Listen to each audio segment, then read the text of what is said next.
Beep, bop, boop. Whew. Oh, that was another tough episode. Oh, hi!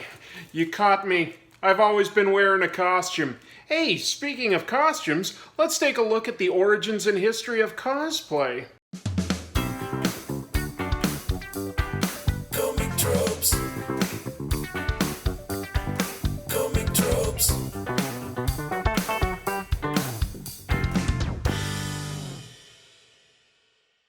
Hello, welcome to Comic Tropes. I'm your host, Chris. If you go to a comic book convention these days, or really any fan convention, you're bound to see cosplay. People dressed up as their favorite characters. It's gone from just being something that's accepted at conventions to something that's expected. It is now part of what makes a convention a convention. It's part of the experience. And at the same time, you gotta wonder, it's exploded lately in popularity, so where did it all come from? Well, that's what I want to talk to you about today. I've been doing some research, so today is going to be all about looking at the origins and the history of cosplay. Without any further ado, let's dig in. Dressing up in costumes came into vogue in the early 20th century. During a time of great societal change due to the Industrial Revolution, people hearkened back to simpler mythology and especially embraced the idea of disguising yourself from evil spirits for Halloween. There are documented stories of people dressing up or mumming for holidays like this and Christmas and other big rituals going back to the 15th century at least. But Halloween became popular for both children and adults in the 1920s. Halloween has its origins in Irish pagan culture involving disguising yourself for the holiday of Samhain to trick ghosts. It also involved asking for food and money from neighbors and pulling pranks. The Irish in big American cities in the 1920s were often poor, and the youth, not having anything to do, began pulling bigger and bigger pranks. So city leaders began organizing Halloween parties and encouraging people to dress up in more innocent costumes and ask for candy. It worked. Manufacturers began selling mass-produced costumes in the 1920s, and it exploded into the mainstream in the 1930s. Around this same time, people were beginning to gather together for the first self-described fan conventions. 6 or 7 science fiction fans from New York traveled to meet local fans in October of 1936 and dubbed this the very first science fiction convention. From there, it grew by a couple dozen every year as an event that was held in New York until 1939 when it was formally dubbed Worldcon. And it was this year that massive, trend-setting sci-fi fans Forrest J Ackerman and his friend Myrtle Douglas wore the first costumes to a convention. Forrest J Ackerman was basically the ultimate fan. He helped organize the first fan conventions. He eventually became a literary agent for talent like Ray Bradbury and Ed Wood. He invented the term sci-fi. He created the idea of wearing a costume to conventions, and he even cured cancer. Okay, that last bit was just to make sure you're still paying attention. Let's keep going. Forrest and Myrtle had met at gatherings for fans of the language Esperanto, known as the world language. Chesta dolce. Mi miras chesta vero, que tu reciak von havas kurits pavon. Myrtle was known as Morojo, and Forrest was known as Fojak. That year, Myrtle designed costumes for each of them. She used an evening ball gown and satin to build them jumpsuits with capes. They were original designs created to make them look like they were people from the pulp future that writers at the time would describe. The pair called them futurista costumes. Forrest later said he assumed lots of people would dress up for such a convention, but it caused quite a stir among the more conservative writers and artists sitting behind plain tables. Forrest and Myrtle were trendsetters. They published some of the first zines and later full magazines about fan culture. Others soon copied their idea. However, in the late 30s, there was a lot less media. Most sci-fi at the time was short stories in books and magazines. So early costuming, as it was called then, was primarily based on original ideas. It's also worth noting that women actually weren't allowed into the convention proper until the mid-1940s, so Forrest was the one seen the most. But Myrtle made them, and her contribution should not be downplayed. Worldcon was the largest and most influential fan convention for the next several decades. It also held the first masquerade in 1940 in Chicago.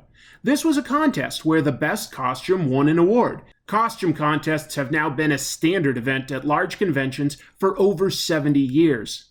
In 1956, Forrest Ackerman wrote for the magazine Fantastic Universe about the state of the Worldcon costumes, describing, quote, monsters, mutants, scientists, spacemen, aliens, and assorted things, end quote, throughout the convention, with flashbulbs going off. He focused special attention on Olga Ley, who won for Most Beautiful Costume that year. Writer Mike Resnick, author of the book Always a Fan, describes Ley as the first great costume maker. 1963 is an important year for costuming, as Bruce Peltz appeared in costumes based on existing characters. He dressed as Fafhrd from the Fafhrd and the Grey Mouser stories written by fantasy legend Fritz Leiber. He also dressed as a heavy trooper from The Dragon Masters by Jack Vance. He won awards for both, and costuming began to adapt more and more existing material moving forward, mirroring the growth of science fiction in comic books, television, and movies. In the mid-70s, a new thing emerged: nude costumes. To be fair, a single one had appeared back in 1952, but by 1971, about half a dozen girls every year would appear in bikinis or body paint each year, until conventions finally had to create a new no costume is no costume rule in the early 1980s. This is pretty far removed from today's common rule when you enter a convention: cosplay is not consent. In other words, you can't touch people or act in an inappropriate manner just because they're in a sexy costume. And trust me, I've tried. I go to every convention in just a Speedo, and no one ever touches me. In 1974, the fourth year of Comic-Con in San Diego, they staged the first of their annual masquerades. It quickly grew into the largest venue for costume contests. While costuming originated in the United States, it also took off in a massive way in Japan. Costuming started at fan conventions in Japan as early as 1975, but exploded around 1980. The popularity of that year's manga series Urusei Yatsura, combined with the 1979 TV series Mobile Suit Gundam, were huge influences on the fandom throughout the 80s. Urusei Yatsura and other entertainment inspired scantily clad costumes, and the nearby residents actually complained about it being indecent. In 1983, Japan's Comic Market Fan Convention added a new rule that costumes were only allowed within the boundaries of the event itself. In 1984, Nove Takahashi was sent from Japan to report on the 1984 Worldcon, held that year in Los Angeles. He coined the term cosplay, which quickly supplanted costuming. The Japanese have a history of creating portmanteaus, merging words together, especially Western words, and in this case he merged costuming and roleplay. It was as delicious as chocolate and peanut butter.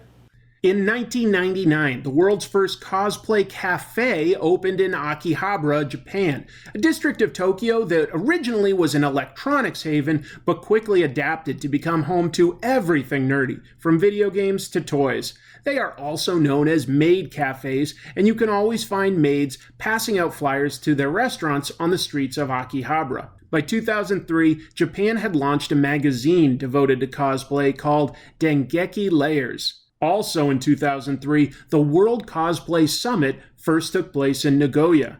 Invitees from Germany, France, and Italy showed up, and awards were given to the best costumes. In 2005, they began a cosplay championship with elimination brackets.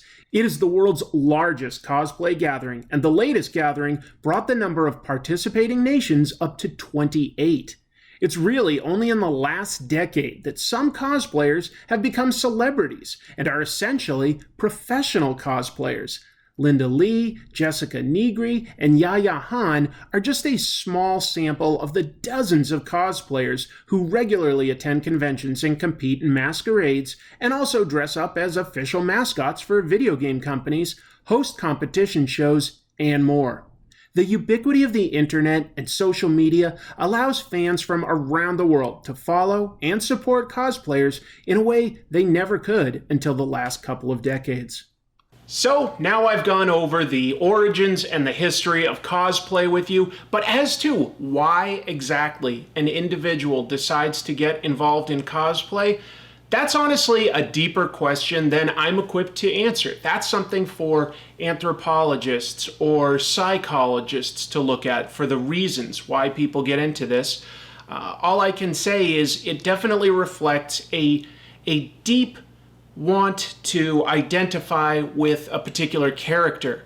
And I think that we all try on different identities, sometimes in very subtle ways. But anytime you enter a new social situation, whether it's work or school or even just, moving into a new group of friends, sometimes we try on different identities. And I think that there's a part of that that's related to cosplay. But beyond that, it's also somebody identifies with a character so strongly that they're going to the time and effort and investing the resources into creating these often very elaborate, very amazing costumes so that they can inhabit that character.